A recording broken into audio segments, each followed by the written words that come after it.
Taliwala sa pagbadlong sa otoridad sa mga taong nagagawas og wala nagasuot og face mask, midag sa sabkaron ang mga mamaligyaay og cloth mask sa bisan asang lugar sa syudad sa Davao. Ang airport ni Sheila Vergara Rubio.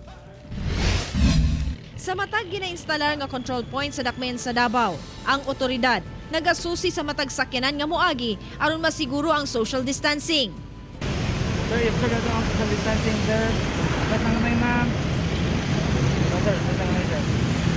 Gawa sa pagsita kalabot social distancing, ginatambagan ang tanang tao sa gawas kinsa wala nagasuot og face mask. Apan gawas sa otoridad, aduna usay laing nagbantay kung kinsa ang walay face mask. Sila mao ang mga marindahay og cloth mask nga daling motanyag og baligyang mask sa mga wala nagsuot.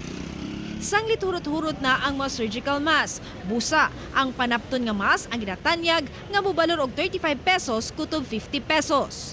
Bawal man may malindag, muagi og walay face mask. Nya, kumusta ang halin? Okay rin yapon, buhay na yapon pamilya.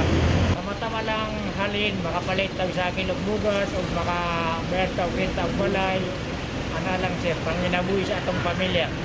Dayag nga dagsa karon ang mga mamaligay og cloth mask sa kung asa ang dunay mangsita. Bisan sa nagkariang barangay, dagsa usab ang mga mamaligyaay.